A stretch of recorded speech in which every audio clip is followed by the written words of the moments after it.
তো বস, আজকের এই ভিডিওতে আমরা ইন্ডিয়ান সিনেমার বেশ কিছু আপডেটস দেবো। তো চলো আজকের ভিডিও শুরু করা যাক। আজকের প্রথম যেটা আপডেট সেটা হচ্ছে স্পিরিট নিয়ে।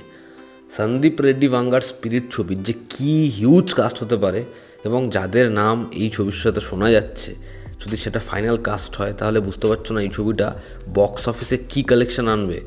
যেটা লেটেস্ট আপডেট সেটা হচ্ছে ছবিতে একটা ইম্পর্ট্যান্ট ক্যারেক্টারে দেখা যেতে পারে বিজয় সেতুপতিকে, এবং সম্ভবত সেই চরিত্রটাকে নিয়ে পরবর্তীতে কিছু প্ল্যান করা হতে পারে।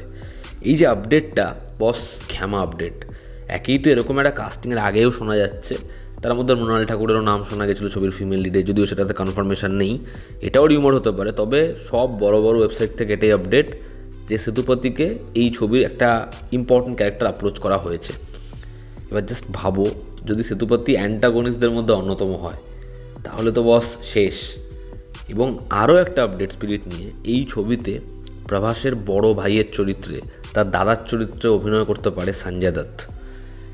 সঞ্জয় দত্ত প্রভাস, বস অডিয়েন্স বিভৎস মস্তি পাবে যদি এটা হয়। তো এটাই আপডেট যে এরকম একটা হিউজ কাস্টের প্ল্যানে রয়েছে সন্দীপ রেড্ডি ভাঙ্গা প্রভাসের স্পিরিট ছবিটায়।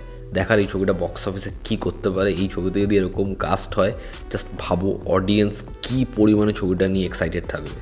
আচ্ছা, আমরা যদি পরবর্তী আপডেটে আসি, পরবর্তী আপডেট হচ্ছে সিতারে জমিন পর ছবিটা নিয়ে। আমির খান স্টারার সিতারে জমিন পর, যেটা দিয়ে আশা করছি আমির খানের কামব্যাক হবে, সেই ছবিটার প্রথমে আসার কথা ছিল জুন মাসে, কিন্তু ছবিটা এখন এগিয়ে আসবে এবং এই ছবিটা রিলিজ হতে পারে 30 মেতে।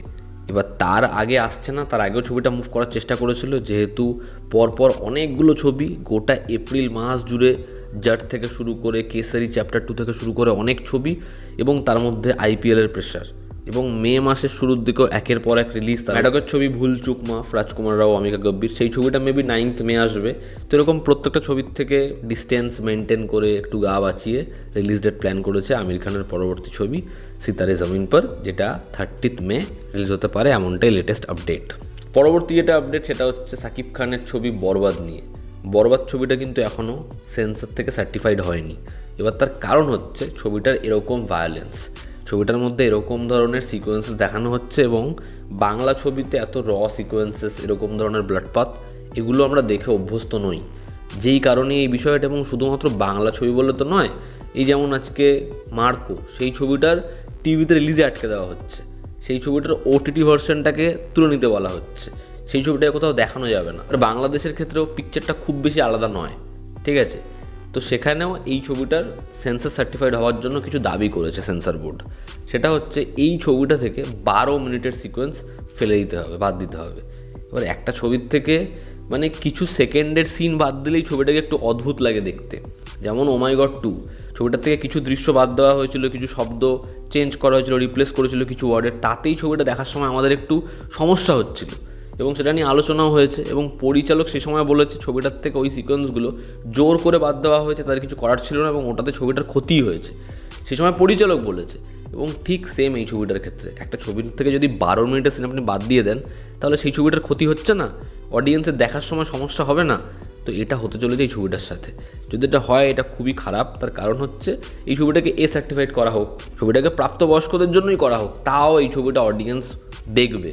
ছবিটার যে হাইপ রয়েছে, ছবিটার যেরকম ধরনের গান হচ্ছে, এবং সাকিব খানকে যেরকম দেখতে লাগছে, বাংলাদেশের লোকে চুটিয়ে ছবিটা দেখবে।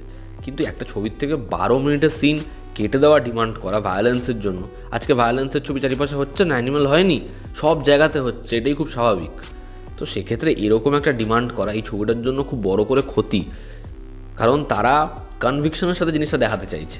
তো সেখানে এই ডিমান্ড করাটা একদম ঠিক নয় বলে আমার মনে হয়। এবার দেখার সেন্সর থেকে এই ছবিটা কবে সার্টিফাইড হয়, রিলিজের একদম দোরগোড়ায় এসে এরকম ধরনের ইস্যু, এবং আমি চাই সেই ইস্যুগুলো সলভ হোক এবং ছবিটা যাতে কোনোভাবে এরকম ধরনের কোনো কিছু সাফার না করে, এটাই আমার চাওয়া। তো এই ছিল আজকের ভিডিও। তোমাদের কি অপিনিয়ন জানিও, জনতা আমাদের পাশে আছে। আবার দেখা হচ্ছে, টেক কেয়ার।